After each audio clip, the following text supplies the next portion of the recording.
Yeah. And speaking of which, I guess we'll jump into the first topic. And it's about TikTok, right? Now, Yeah, speaking of social media, let's just go yeah, straight yeah, into TikTok. yeah, straight into it.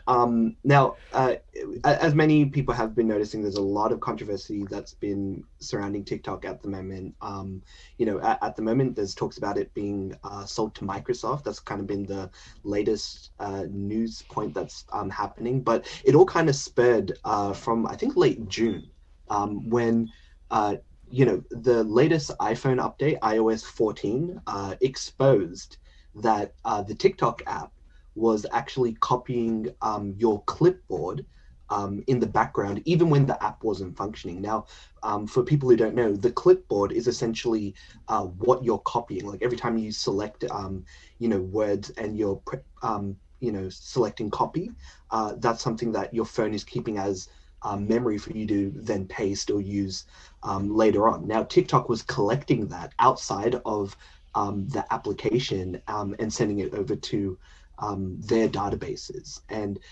people kind of got exposed with iOS 14, and then everybody started being like, "Oh, wait, hold on, what the hell's happening with it?" And I kind of installed the app because I was like bored during lockdown. I didn't really use the app. I was just like, oh no, I'll see. But then when I saw this, I was like, no way, out, yep, deleted, right? And I think a lot of people kind of already had that mindset as well.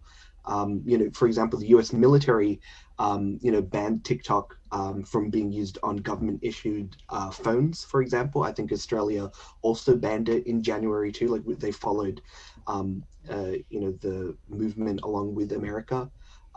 India obviously has been having a lot of conflicts with China at the moment at their borders, and that has led to India banning TikTok and 57 other Chinese applications. Big streamers like Ninja, he's a big Twitch video game streamer, he deleted TikTok because everybody's kind of worried about the privacy concerns surrounding TikTok. So I guess Samad and Tak, I know you guys have been or have used the app. Yeah, you Uh, guys Yeah, are shills for yeah, TikTok. Give us your yeah. perspective. I'm not gonna lie. I had like a list of TikToks that I want to make. Like I had ideas and this and that.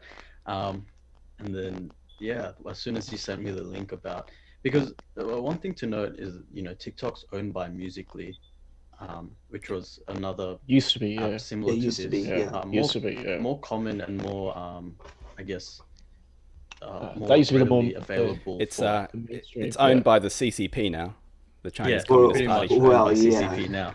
But yeah, it was really popular amongst like the like really young teenagers, right?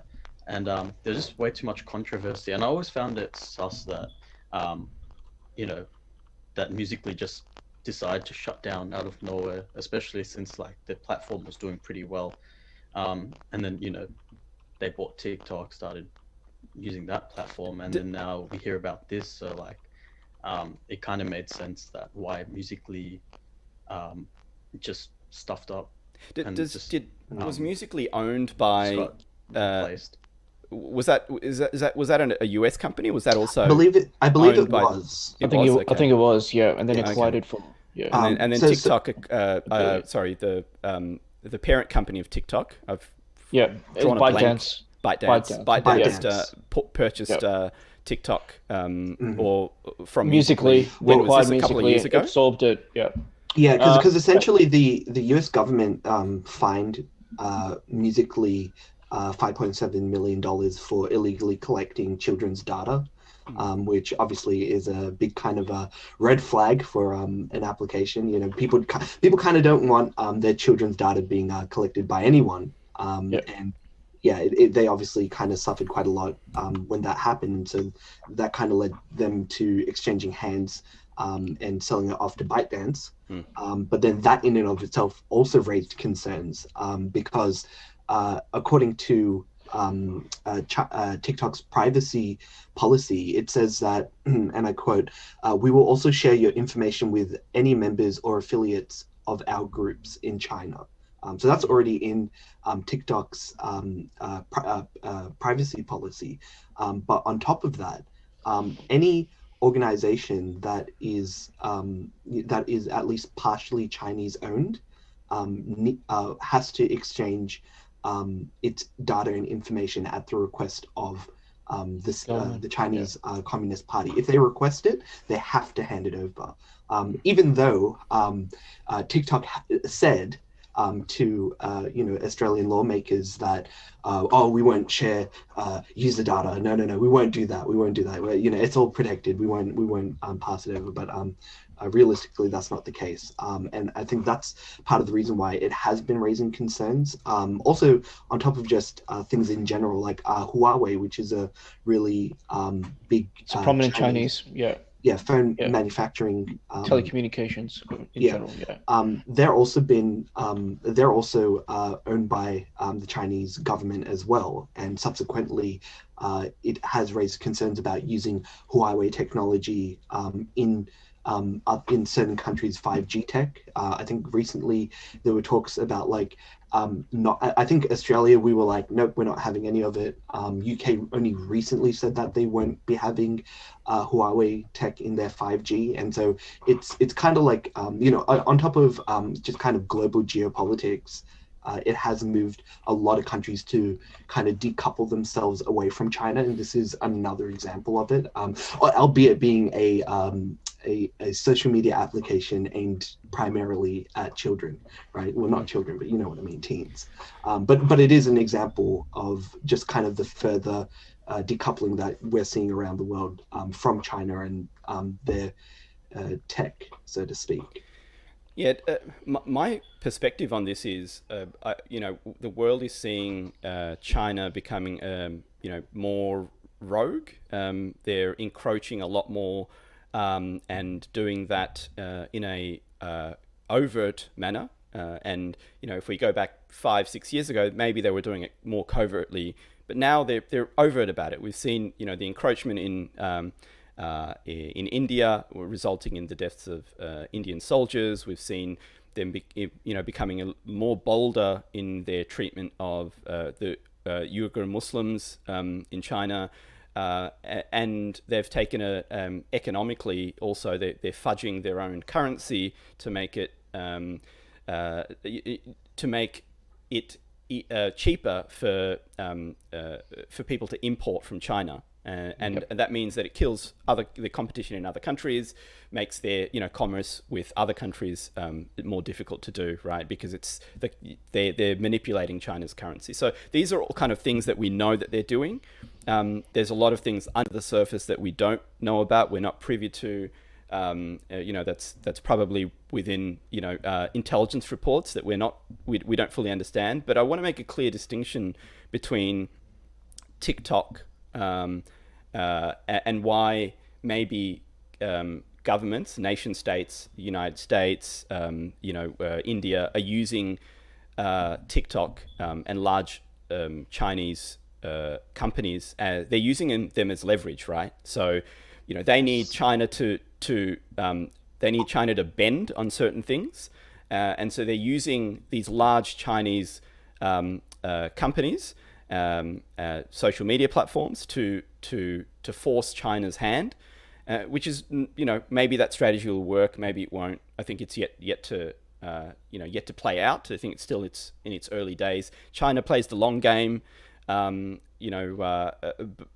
that's one aspect. I think the international community are using these companies, Chinese companies, as leverage, as bargaining chips to say, China, if you want to play with the big boys, you need to play by the rules, or we're going to completely shut you out. And again, I don't know if that strategy will work. We'll see.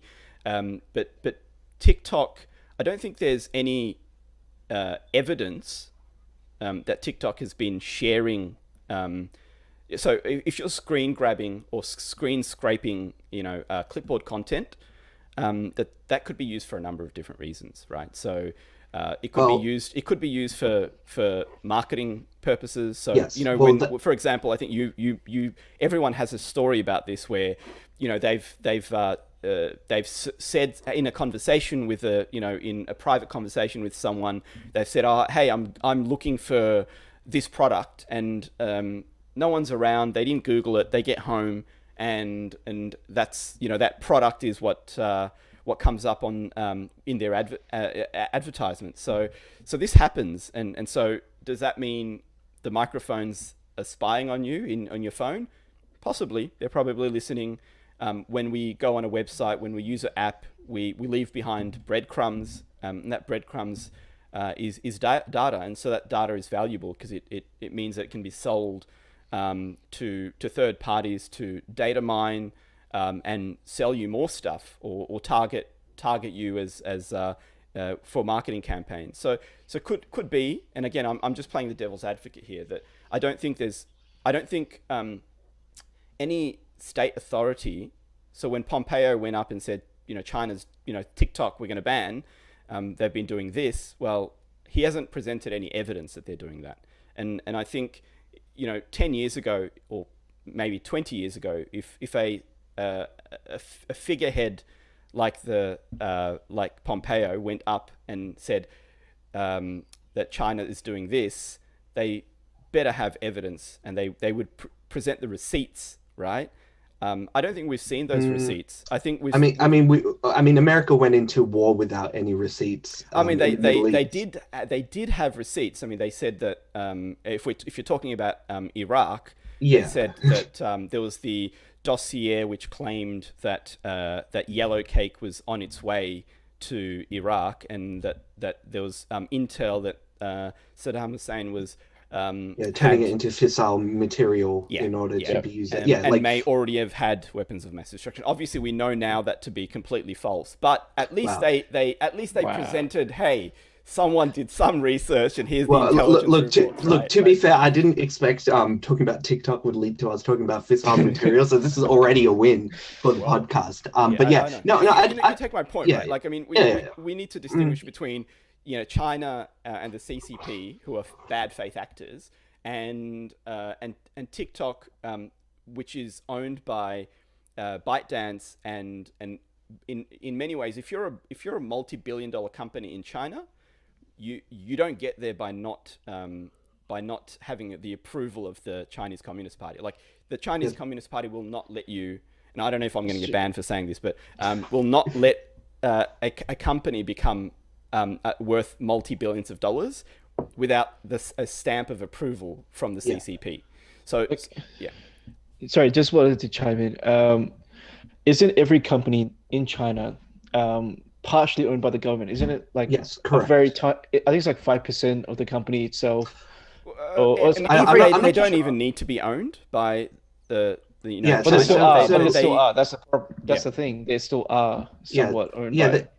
So there was a law passed, I think, in 2017, which is the China's National Intelligence Law. And essentially it says as a part of its edict is that, organizations and citizens are required to support, assist, and cooperate with state intelligence work, right? It's labeled in such a way to be vague and broad so that any and all information that that the state requires, you have to comply, and you have to give your information if they desire. Now, obviously, being the CCP, they've never done anything wrong. They've never put anyone in any kind of concentration camps.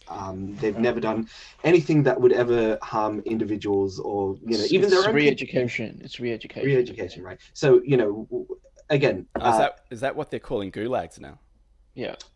I mean, they've been calling gulags that since Stalin, so it's kind of been passed down, right? You're completely right, Samad. Like, I'm not too sure like how much of a percentage they would own, but at least they have to comply with this national intelligence law. That's the main. I don't want to beat the drum on this too much, but I don't think that's too much different from the laws, the intelligence laws are in the United States. So if Homeland Security request a private enterprise within the United States on information about an individual, they're under certain conditions they have to comply, right? Well, for example, I think the U.S. government wanted access to someone's iPhone. I remember this was like a while back, and Apple basically told them no. They basically told them, no, you can't have access to it. And well, and guess what the US done? The government ended up breaking into it themselves. Yeah, they did it anyway. Yeah, they did it anyways. But the company did have the ability to not comply with their requests, right? So at least I'm not saying like I'm not saying America is perfect. This is not the America show. But I'm just saying, like, in terms of access to people's data, and it being ubiquitous, and then also, like you were saying, like with China kind of saying they're playing by the rules but kind of aren't. This is kind of an expression of that, and I think more and more people are kind of becoming more aware, and I think there's more there's a stronger political will because people are more aware of all this stuff happening, and that's why a lot of countries are using like TikTok as like leverage, like you said, in the global stage, because more people are like, yeah, China did that, therefore I'm going to be okay with the government doing this. Like, that's the way I kind of see it. But I guess the reason I wanted to mention that, yes, US security apparatus also can get the data if they want to, private data, whether it's from Twitter or from Facebook, they can access it, and they have back channels into sure. There's backdoors into those companies. So that we know about that's well reported by a number of different whistleblowers. So then we know that. I wanted to mention that because there's a difference, because as critical as I am about the United States, they're still a democracy, and they're a high functioning democracy, right? There's a difference when a high functioning democracy, which has checks and balances, that won't abuse the data that they have, right? Because there are those checks and balances.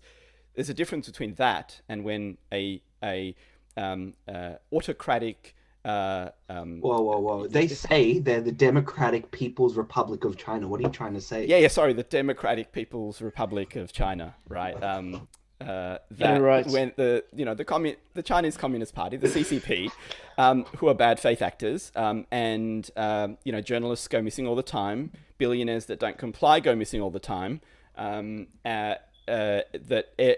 things are censored. I think there's a big difference between them having access to social media data and the United States having backdoor access to social media data. I think it's not apples and apples, and I just wanted to lay that foundation out there, because yes, I am saying that US apparatus does have access, but it's not the same thing as a completely bad faith actor having access.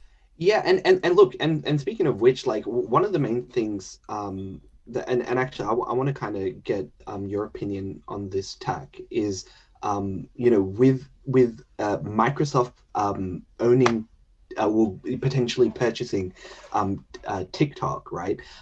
My view is that the concerns that the general public kind of has about TikTok taking your data doesn't disappear with Microsoft owning it all of a sudden, right? Like all the potential kind of backdoor, China might still have access to it in some capacity, because they're not against stealing unique IP and integrating it with their own system. So even when you sell the main systems to them, they'll still be able to use whatever backend access that they have. So I guess you left TikTok because of all the stuff that you saw with that got leaked with the data that TikTok was collecting.